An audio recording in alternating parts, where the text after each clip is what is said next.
Call of Duty Black Ops 6 presents players with two ways to upgrade their weapons, the Arsenal Machine and the Pack-a-Punch. But how useful are each of these really? That is the question that I aim to answer today. That way, you all can make better decisions about when you should upgrade your weapon's rarity or when you should maybe save that salvage for something else.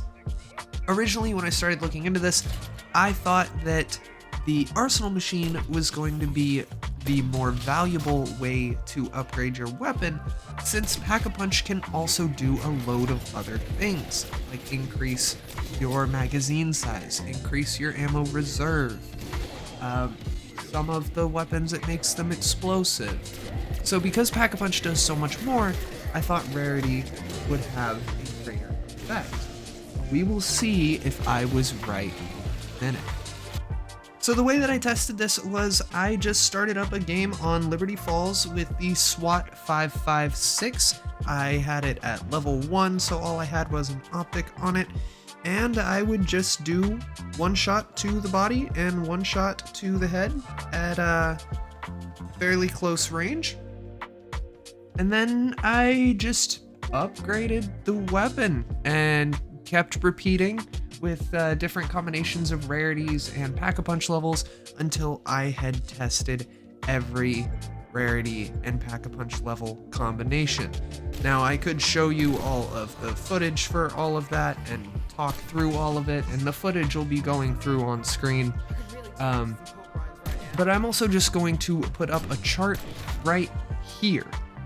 So this chart, across the top has the rarity levels, gray through gold, and down the left side has the Pack-a-Punch levels, 0 through 3. And then within each of those boxes there are two numbers. The first number was the body shot damage, the second number is the headshot damage. Now you will also see, if you watch through the footage pretty closely, my attachments do change from game to game. But at the beginning of every game, I did verify that my damage was the exact same as it was the first game. I didn't use the CHF barrel that changes headshot damage or anything like that. So I did make sure that that stayed constant.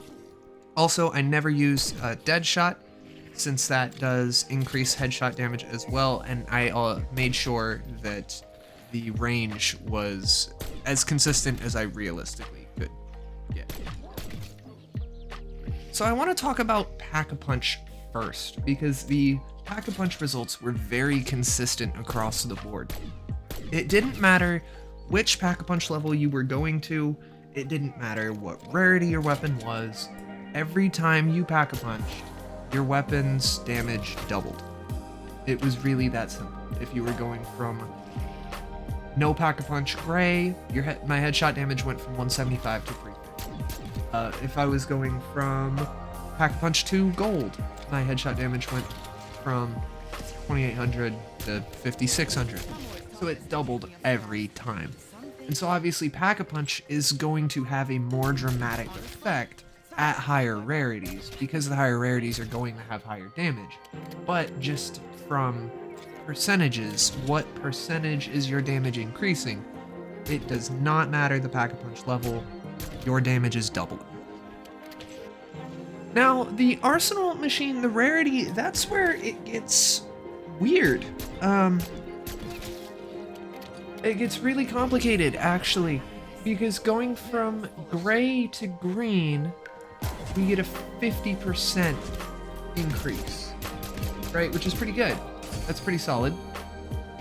But then going from green to blue, which is twice as expensive, you get a 25% increase. You get the same increase, value-wise, from gray to green, even though you're paying double. But then going from blue to purple, again, it's a 50% increase. And then purple to gold, it's back to 25. So with rarity, it goes 50%, 25%, 50%, 25%. And so you're not going to get as much of a damage increase solely based off of rarity. So it seems like I was wrong. Obviously, these two do need to go in tandem to get the full effect. Trying to just use one, you are going to fall behind on the damage curve much quicker. But I just find that super interesting that all the Arsenal machine does with the rarity is increase the damage, but Pack-a-Punch has a larger effect. Maybe it's because there are less Pack-a-Punch levels. There's only 4 instead of 5. Who knows?